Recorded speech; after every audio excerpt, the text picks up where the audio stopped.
Parshat Chayei, chapter 23. Now Sarah's life was 127 years, the years of Sarah's life.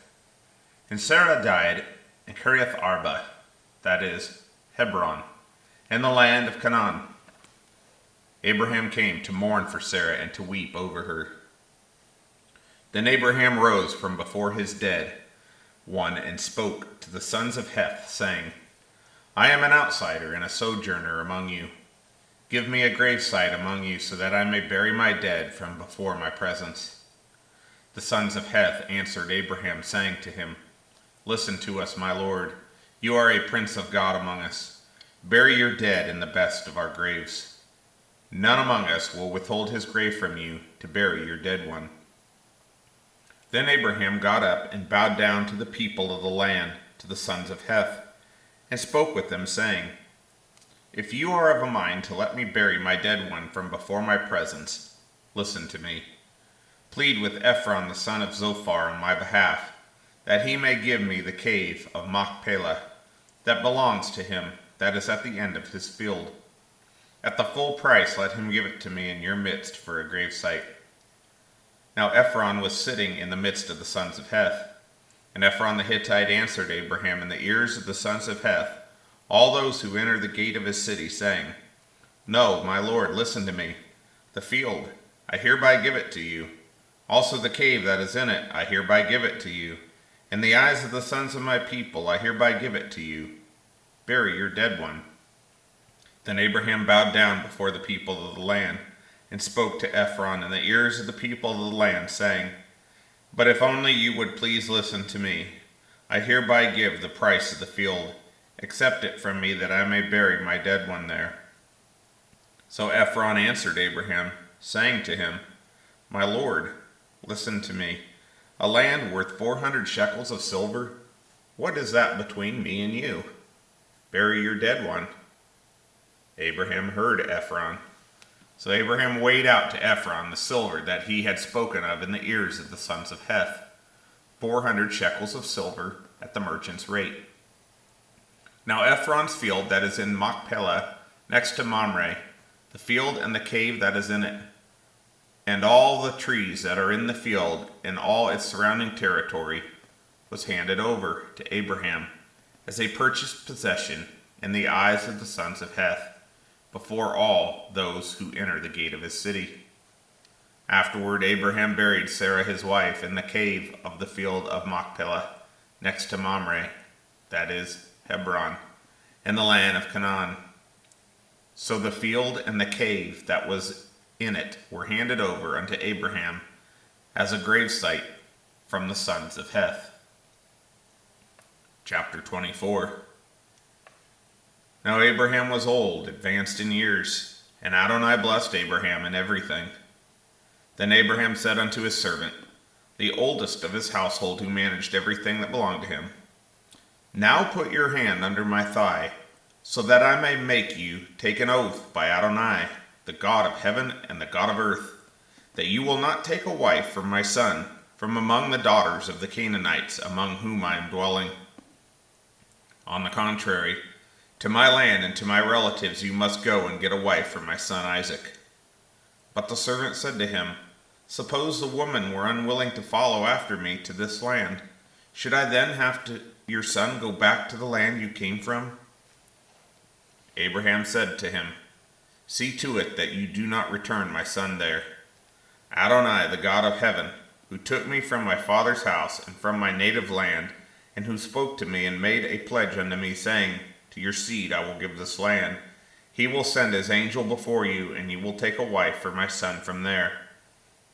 If the woman is not willing to follow after you, then you will be free from this oath of mine.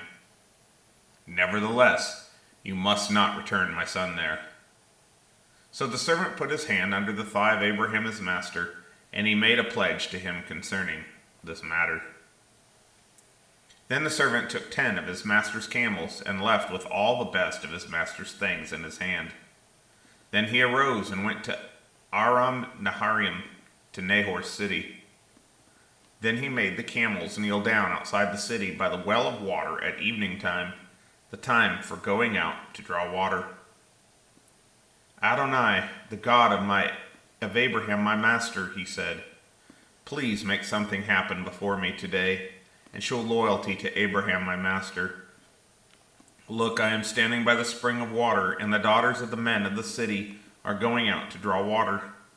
Now let it be that the young woman to whom I say, please tip your jar so I may drink, and she will say, drink, and I'll also water your camels. Let her be the one you have appointed for your servant Isaac. So by this I'll know that you have shown graciousness unto my master. Now before he had finished speaking, behold, there was Rebekah, who was born to Bethuel, son of Milcah, the wife of Nahor, Abraham's brother, going out with her jar on her shoulder. Now the young woman was very good looking, a girl of marriageable age, and she was a virgin. And she went down to the spring and filled her jar and came up. Then the servant ran to meet her and said, please, let me sip a little water from your jar.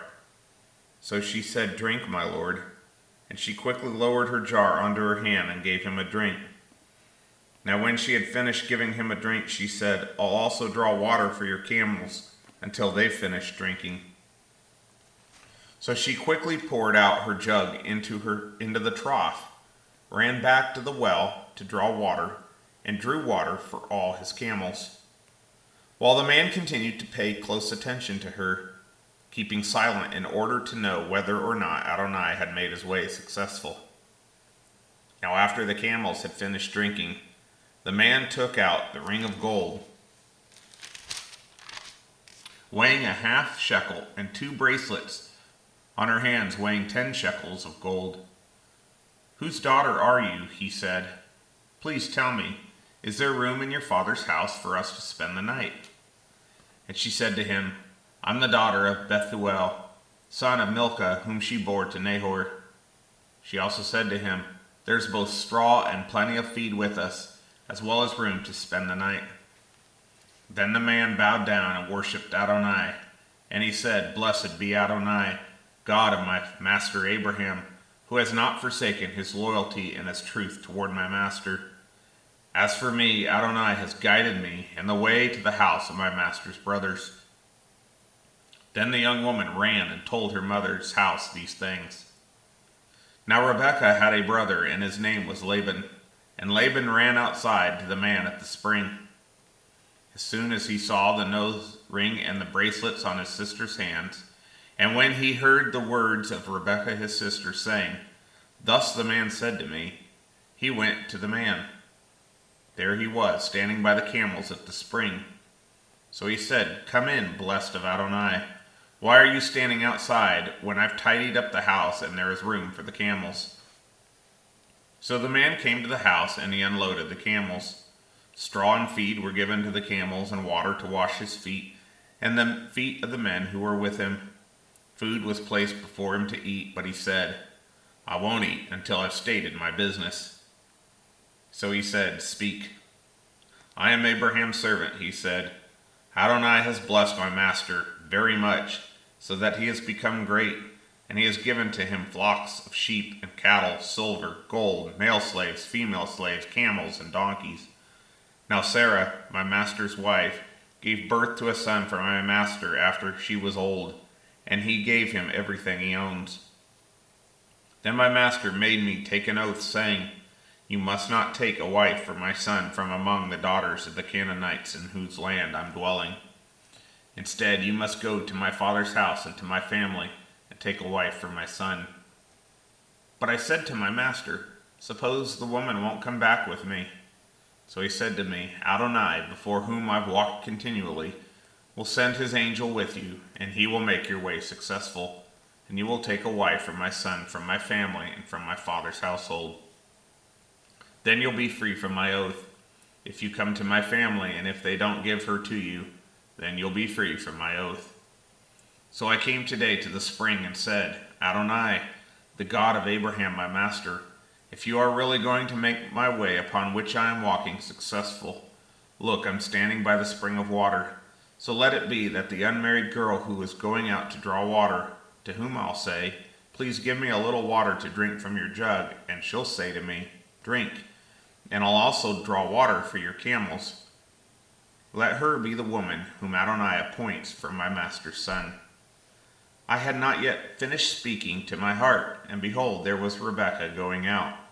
Her jug was on her shoulder, and she went down to the spring and drew water. So I said to her, "Please give me a drink." And she quickly lowered her jug off her and said, "Drink, and I'll also water your camels." So I drank, and she also watered the camels. Then I asked her, "Whose daughter are you?" And she said, "The daughter of Bethuel, Nahor's son, whom Milcah bore to him."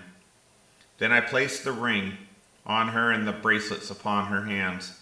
I bowed down and worshipped Adonai and blessed Adonai, the God of my master Abraham, who guided me on the true way to take the daughter of my master's brother for his son. So now, if you're really going to show loyalty and truth to my master, tell me. But if not, tell me, and I'll turn to the right or to the left." Then Laban and Bethuel answered, and they said, "The matter proceeds from Adonai. We cannot speak to you, bad or good. Rebekah is before you. Take her and go, and let her become a wife for our master's son, just as Adonai has spoken."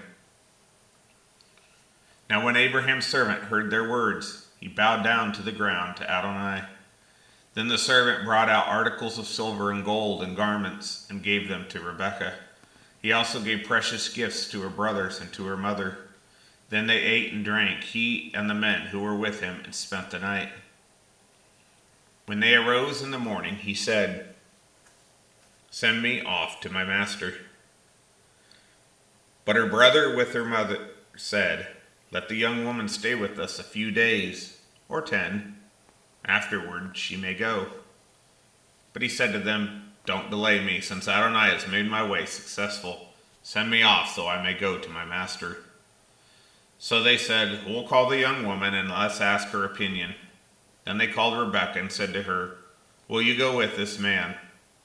She said, "I will go." So they sent Rebekah their sister off with her nanny, and Abraham's servant and his men, and they blessed Rebekah and said unto her, "Our sister, may you become thousands of 10,000s, and may your seed possess the gate of those who hate him." Then Rebekah got up with her maids, and they mounted the camels and followed after the man.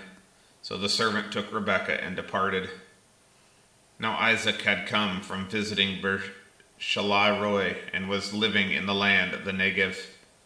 Isaac went out to meditate, strolling in the field at dusk. Then he lifted up his eyes and saw, behold, camels were coming. Rebekah also lifted up her eyes and saw Isaac. Then she fell from her camel, and she said to the servant, "Who is that man there who is walking in the field to meet us?" The servant said, "He is my master." So she took the veil and covered herself. Then the servant recounted to Isaac all the things he had done. Then Isaac brought her into the tent of Sarah his mother, took Rebekah, and she became his wife, and he loved her.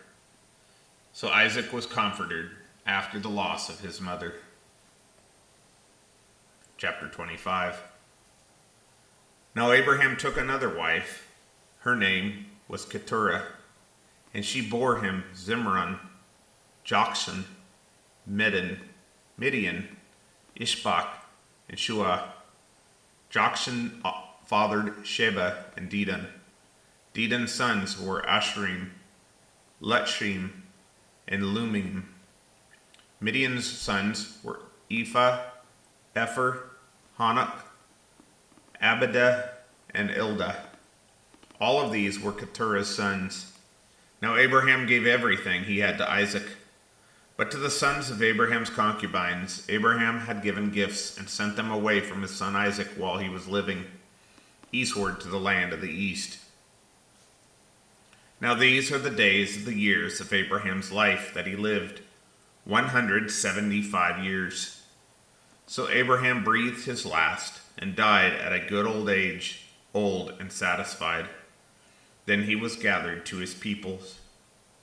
Then Isaac and Ishmael his sons buried him in the cave of Machpelah, in the field of Ephron son of Zohar the Hittite, next to Mamre, the field that Abraham bought from the sons of Heth. There Abraham is buried along with Sarah, his wife. And after Abraham's death, God blessed Isaac his son, and Isaac lived near Beer Lahairoi. Now these are the genealogies of Ishmael, Abraham's son, whom Hagar, Sarah's Egyptian slave girl, bore unto Abraham. These are the names of the sons of Ishmael, by their names, according to their descendants. Ishmael's firstborn, Nebaioth, then Kedar, Abiel, Mibsham, Mishma, Duma, Massa, Hadad, Tema, Yetor, Naphish, and Kedim. These are Ishmael's sons, and these are their names, by their unwalled and walled settlements, 12 princes, according to their clans. These are the years of Ishmael's life, 137 years. He breathed his last, died, and was gathered to his peoples. Then they dwelled from Havilah to Shur, which is east of Egypt, as you go toward Assyria. Over against all his brothers he fell.